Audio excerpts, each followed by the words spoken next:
You order food, but send it to my address, Wood, and we'll eat it. There we So go. let's I look at figured the it other out. picture of you in the kitchen. Let's look at that picture. You hijacked my picture. Welcome to the Brain Lady Podcast with your host, Karen D. Wood, the resident brainiac. Get ready for a mind-expanding journey as we unravel the mysteries of the brain from Notes from the Couch. Join us as we delve into the complexities and wonders of this enigmatic supercomputer. Fasten your mental seatbelts and prepare to have your synapses fired up.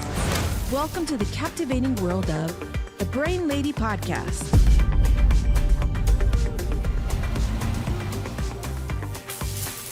And welcome back. My name is Karen D. Wood, a licensed clinical social worker, and we're here in the podcast layer to share stories with you of what happens in the therapy couch. And today we've got two fun things coming up for you. The first fun thing is we have a return co-host, Mr. Jermaine Jackson. Yeah. Back with us. So good to be back in the podcast layer. Seattle's been good to me, but boy, do I miss sitting on the couch with you, Wood. Yep, it's not quite the same without you right here. And people are asking when you're coming back. So I said, we'll bring him back. I'm back, baby. I'm right here. We'll bring him back. And we're continuing a conversation we started in the last podcast, kind of on the theme of fruit, particularly apples. We were having some fun joking around that there are over 100 idioms having to do with fruit. Yeah. Things like apples not falling far from the tree and all those kind of sayings. Yeah. I had been researching all the songs related to apples, and I was going to do a whole part of the segment, but I didn't realize we'd be out of time. So no music. If you want music, look back on the podcast number 23 and 24, where we had two brothers on that love music, and they brought music to the podcast, which was I watched that one just the other day. A lot of fun. Yeah. I miss the brothers. They're a lot of fun. So the first one, we were talking about a client who said, I'm trying hard not to bite the apple. And we talked about that phrase that came from the concept of just don't join in with what's happening in the moment. Way back from Adam and Eve. I mean, that's been a while back. We've been having that temptation to bite the apple, right? It's a long while back, Wood. Been a lot of trees since then. And then we just kind of did a general talk about how we can notice the habit of when we want to bite the apple. What does the tension feel like? What can we do about it? How can we view what's going on in the kid in front of us as probably maybe part of our reaction? Today, we're going to get a little more serious. Thus, the black attire. Actually, I forgot all the color on this outfit was out of screen. So black is black beautiful. outfit. I'm glad we in it. Black is beautiful. And we got the memo how to dress. So what we're talking about today is a client who has a large family, has adopted several emotionally challenging children, has college students in the house with all their opinion. And she says, I am so tired of not biting the apple, I can't even eat real ones. Wow. Now she can't eat the real ones? Apple a day keeps the doctor away. No. There'd be too many apples in her days. So she said, I'm so tired of not biting the apple, I can't even eat a real one. I mean, she has a physical response to the thought of eating an apple because she said to herself so many times, don't bite the apple. Don't bite the apple. So what I thought would be good for us to talk about today is what do we do when the responses are a little more serious? You know, we had some fun in the last one talking about, hey, the kids are asking me over and over again what to eat. But now we're going to go into a little bit of the psychology of when there's a little bit emotional manipulation going on, isolation, some damaging things that might get us more toward the narcissism and the gaslighting. Although they're overused terms now, they're very alive and well. And so for us to understand what those are like. And so this poor mom had so many behaviors. One of the behaviors she's challenging with right now is a 15-year-old who's lying a lot. You can say, hey, I know you did this. And the pumpkin still says, nope, didn't do it. I mean, there is the guy at the door with the food someone in the house ordered. Hey. And we know it's a 15-year-old who said, I didn't order the food. So do you have any, my youngest went through this for about twice as long as you're supposed to, right? It's supposed to be a normal phase, 2 to 4. Mhm. Ours went on until about 8, where we just had to say, we're not asking you if you did it or not. We know you did it. Here's where. Do you Yeah. have any of your little pumpkins that are more prone to that? Um, my kids, they don't lie a lot. That's good. And that's because, from day one, we've always talked about, telling the truth. We have a saying at our house, doing the right thing is always the right thing, no matter what. Doing the right thing is always the right thing. Just repeat. Yeah. So it's been, our kids don't lie as much. And then there's times, of course, they're kids that they have. But our kids have actually, even if they did something wrong and they tell the truth, there's many times that they don't get, the discipline is not as severe as if they lie. And I always start, especially when I know something, my kids are notorious for breaking stuff, breaking toys. They're just notorious for breaking stuff all the time. They also are notorious for clogging the toilets. Oh, snap. We just had a plumber here this week because there was, a whole roll of toilet paper stuck. Not a piece, not rolled, and no, a whole roll of toilet paper would.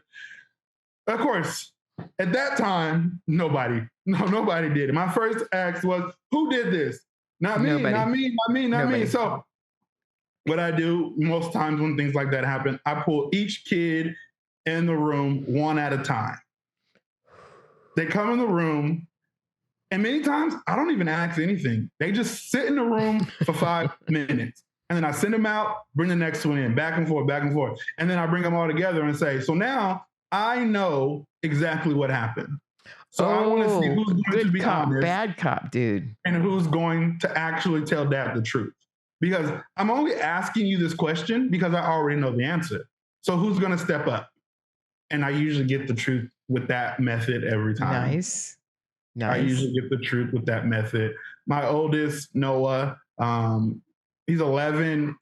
He's good. He tells the truth most of the time. Even when he knows he did something he wasn't supposed to do, he owns up to it. And I celebrate that. Even though it was something he wasn't supposed to do, I celebrate. They're telling the truth, that process. I celebrate him telling the truth. And for me, it's more long-term, because I know when they become teenagers, I know when they get older, I want to be the person they can still talk to. Exactly. Right? I want to be the one that they can still come to when things are difficult, when things are hard. And I don't want to put up a barrier or a wall that I can't be open and honest with Dad. And that's one of the things that's hard for this mom we're talking about, because she's parented like that her whole life. Right. And now there's this new teenager in front of her who is just not talking, clamming up, not telling the truth. And that's getting really complicated for her. And so she's done the parenting thing that we know. Don't engage in the conversation of saying, did you do it or not? You know, that proceed. And then to do the punishment based on, like you said, whether they told the truth or not. That's really what the deal is. But then it gets a little more complicated when someone might say to you a phrase like, I really think you need to calm down. Oh. So that's when you really have to bite that apple. Wait, is the child saying this to the parent, or the parent saying this to the child? Yes, the child saying that back to the parent or the spouse or the other person. Oh, yeah, just anybody, yeah. It's really, it's a deflective protector, right? Instead of getting to the issue, and this is the core of gaslighting, I'm going to make it your problem. Yeah. And so I really think you need to calm down. But that's when our outcome-based thinking is so helpful, because what's going to happen if you bite that apple? Is that going to be a real conversation, or are you going to be defending yourself? It's going to get it's not going to go anywhere. Stick to the issue. The issue is our son's been lying. We know it. And we need to talk about what we're going to be doing. It's not about how I handled this kid or what we did last year. Let's get back to the issue at hand. Right. And remember, the apple is best if it's not thrown. That's not so. But then you can get into more complex emotional abuse and twisting and manipulation of phrases like, I never agreed to that. Where'd you get that from? I like that. Wait, we agreed how we were going to parent. We agreed how we were going to discipline. Mm-hmm. We agree. And now you're saying you don't know where I came up with that because don't bite the apple. Get back to what you talked about, get back to the base issue, stick to the deal. Because if you can really get into deeper waters, it's where you're made to feel like you're the crazy one. Right. That's when we've passed the gaslighting line into narcissist protectiveness. And I'm the crazy one. Wait, what? The kid's lying. We've agreed on how we're handling it. I'm not handling my emotions. And wait, what? Yeah. Take a deep breath, stick to what you know. And then you can realize what truth is just completely being lost in this situation. Because you're hanging on to the apple like it's truth, because it probably is. But if we get into some serious things, like a 15-year-old who's got it completely warped in his mind about the truth of who the food delivery guy is standing at the door. He's standing right there. And so that cracked me up, that the food delivery, no, I didn't order it. Wait, it's the thing you always order, but I didn't order it. It's the same meal you love. Look, here's on our credit card. It just got ordered 17 minutes ago. And that's the credit card. I hope she didn't let him eat it, right? Oh, no, she told the guy, sorry, and gave him a tip. And no, she didn't. No, he didn't get to eat that one. But so what we're after is, especially if you're in a big household, to keep track of who's in what phase of truth, not truth, emotional abuse, emotional support. That can be absolutely exhausting. Absolutely exhausting.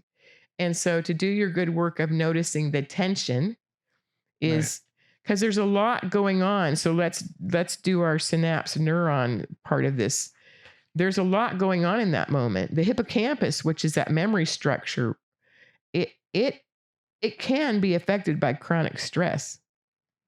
And so if someone is used to gaslighting, blaming, not owning, their literal hippocampal structure of how they retain memory and how they see truth is going to be off. That's where it starts getting a little scary. Yeah. And so just keep that in mind. If someone's telling you you're off and the facts don't line up for you, remember, if they've been in a lot of chronic stress, like that's what I asked the mom about the 15-year-old. What's he been going through lately? So a lot going on in their household, above him and below him. Okay, well, then he's reacting to above and below him. Let's just ride this phase out. He'll get through it. But the other really good phrase to grab onto is cognitive dissonance. When is the thinking just that far off? So you're in a discussion with someone and you're just like, wait, way we've explained it before, Jermaine, is A is not going to be in the discussion. Wait. So this cognitive dissonance, that can come from stress.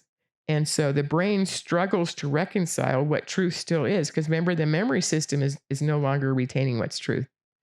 Yeah. So you may actually be in a discussion with someone where there's a real dissonance in their brain. Doesn't mean you're crazy. It means don't bite the apple. Keep taking your breath and figure out what you're going to do. Because that amygdala, our friend, right behind their eyes and right behind the ears, it's now going to be hyperactive to the situation.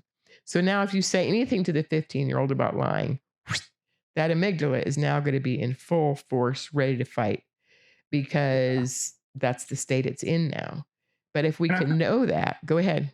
No, I was just saying, I think this will be, because I'm sure there's tons of listeners right now that are dealing with different things like this in their life, whether it's a child that is lying a lot, whether they're being gaslit.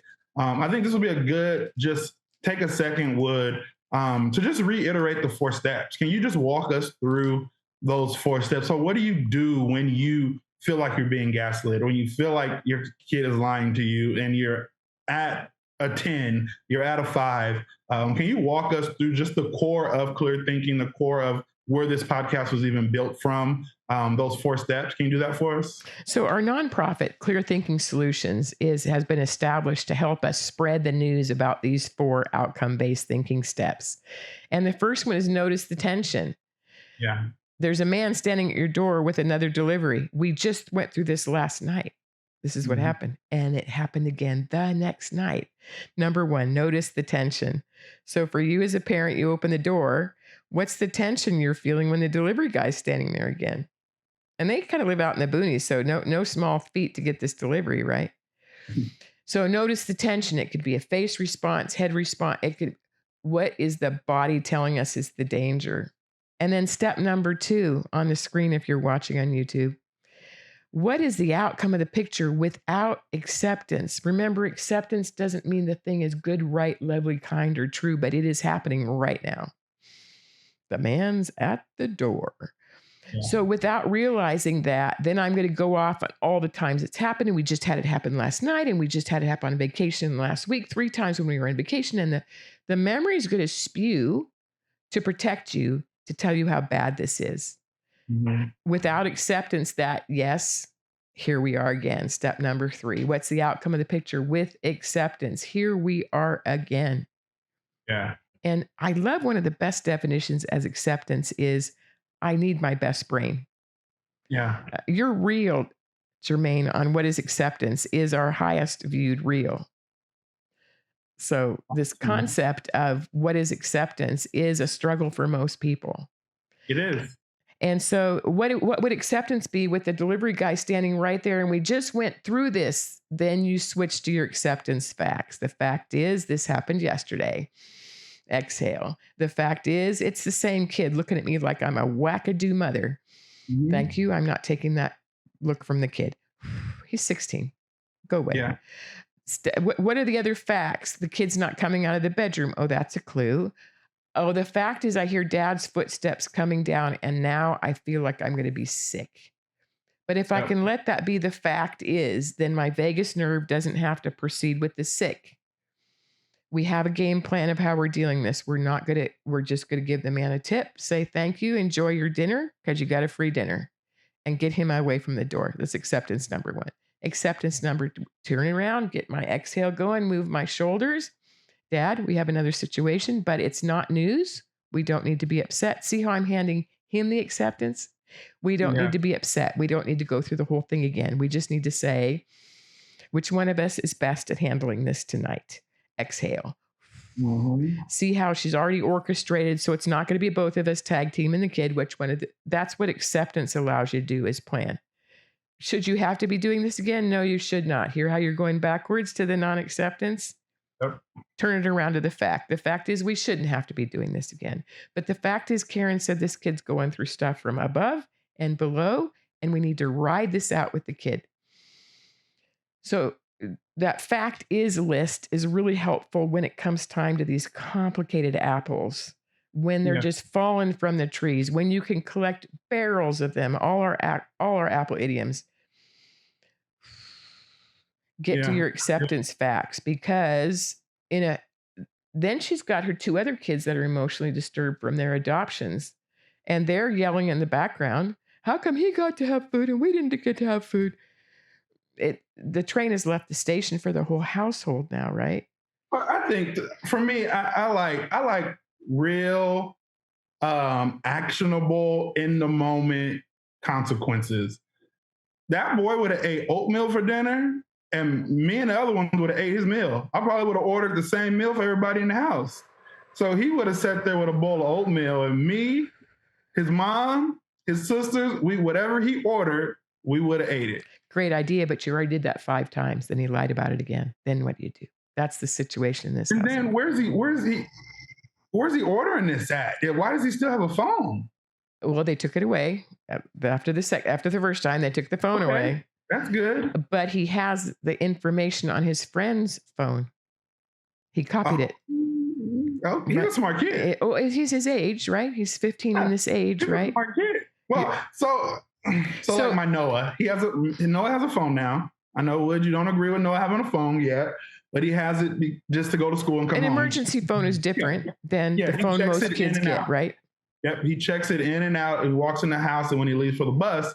Well, the other day, we live in an apartment here in Seattle, and on the second floor, there's TVs, pool tables, like a hangout area. So Noah goes and he hangs out with his friends every once in a while after school, in that little area. Well, the other day, my man texts me and he says, "Dad, I'm going to do my homework and then go downstairs and hang out with my friends." I said, I text him back. I don't understand what you're saying. So then he texts me back the same thing. When I get home, I'm going to do my homework and go hang out with my friends. So I text him, "Noah, I don't think you understand that I don't understand what you're trying to tell me." So then he calls me and says the same thing. Dad, I'm going to do my homework and I'm going to go downstairs and hang out with my friends. I said, "Noah, are you telling me this or are you asking me this?" He goes, oh, Dad, I'm asking you. So that's the problem, Noah. The problem is I don't think you know how to ask questions properly. So this is what we're going to do. You're going to do your homework, and then after you do your homework, you're going to sit at the table and write 50 questions. I don't care what the question is. You can ask me if you want pizza. You can ask me if you can take a shower. I need 50 because I need you to learn. I want to make sure that you know how to ask questions. So he sat at the table and wrote 50 questions, and he was not happy. But the next day, he texted and asked me if he can hang out with his friends. See, some little brains are going to remember that, right? Mm-hmm. But this little 15-year-old brain is in a place where all the good parenting is not working. Yeah. And you're going to hit that with each of your kids. I did with each of mine. And flashback to Parker. I remember he was just up chuckling in the back room. Maybe he was 8th grade. Up about 1 a.m. So he had snuck out, done a thing, come back in. And I just stood outside the bathroom, my arms closed. Was it worth it? No. Okay, see you in the morning. We went up to bed. Wasn't worth it. I didn't have to do any disciplining. That was an easy one. No, that wasn't worth it. You're right. We laugh about that one a lot. Yeah, and a new phrase I think we're using in our house when my boys are making bad choices or they do get in trouble is following the rules is just makes for an easier life. It might not be easy in the beginning to follow the rules, but what's better, following the rules and being able to eat popcorn and watch a movie on Friday, or you're grounded because you didn't follow the rules? Like, what's easier? What's an easier life for you? And you can hear you're asking them to do the steps. Without the acceptance of rules, you're going to go this way. Yeah. If you can accept that rule, you're going to go this way. But that little mind is not all the way formed yet, and it's got to figure that out. And some minds, especially in big families, I think we have to realize there's compensating and overcompensating for all the other things going on in the house, right? And so, good. What we're talking about, and that, yes, with my kids and their rules, but that also is scripture. Like, that's just following Jesus is actually an easier life. Scripture says, "Come to me who are weary and burdened." Right, it's and an easier life. Your yoke will be easier. Like, yes, I was thinking about that verse just the other day.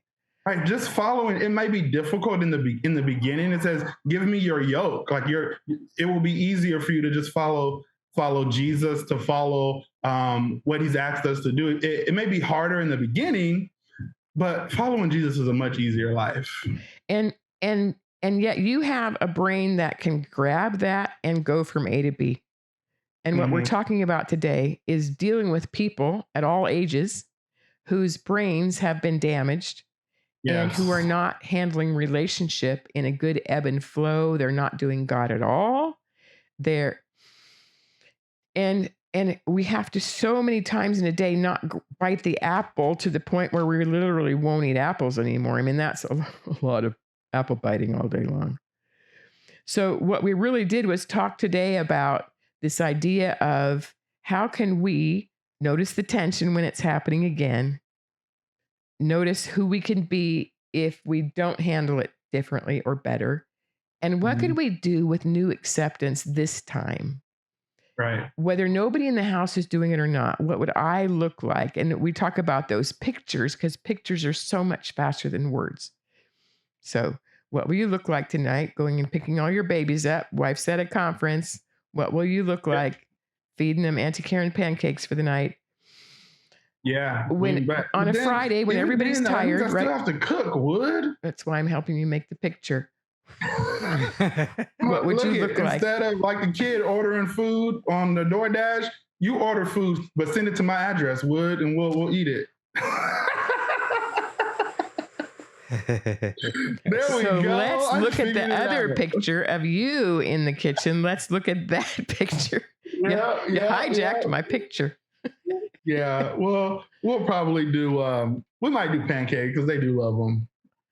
And so the idea, and I'm so glad you were here with this one, because you know clear thinking, you know about the steps, you know how to help your kid with the steps, people in trouble with the steps. And so then you know well enough how complicated it gets when the other person is doing their thing, and I still have to be in my best state of mind. One of my favorite definitions of acceptance is I get my best brain in the situation, which can be a real trick, especially in bigger households with a lot going on. Yeah, so, and I think one of the biggest blessings for myself and my family is my kids have grown up in clear thinking, right? Like it's been since day one. They know clear thinking. Each one of my kids, even my 5-year-olds, they can quote the steps for you. I'm not kidding. When you guys come for Christmas, I want to have them on for a New Year's episode and have your babies talk about clear thinking. Wouldn't that be fun? Get them all lined up here. Hey, no, Phil's going to have to rearrange the studio. He's going to put him on the couch. Put on the couch. Yeah, it'd be fun. But, yeah, absolutely. My boys, it's been such an advantage for us just in life that my boys have grown up in clear thinking. They've grown up knowing these 4 steps and outcome-based thinking. And it's been a huge blessing for my family. Which is why I love it when you co-host. So we'll do it again. Yes. And so really good to have you today. And thank you for everybody else for coming and for thinking about a 2-part series of Don't Bite the Apple in just normal irritating situations where I have a habit of reaction. And then in very critical situations where the other person that you're dealing with does not have ability to do clear thinking and is going to want to hijack you and take you off into an emotional place somewhere else, isolate you, get you to be the problem. The clear steps are available in that situation too, so they can also be practiced in critical times. And don't forget to contact us if you have questions about that. And go ahead and close us out, Jermaine. Guys, thank you so much, everyone, for joining us today on another Brain Lady podcast. Please like and subscribe to our YouTube channel and then comment. We want to see your comments. We want to respond to those. We want to interact with you here on the internet. So, and again, don't forget the book, Brain Prayers. You can order that on Amazon. So this was another good one, Wood. Thank you so much for having me on all the way from Seattle. Yay. I look forward to doing it again with you, Wood. Let's have a good rest of our day.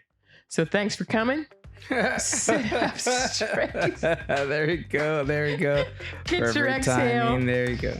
Go find your apple.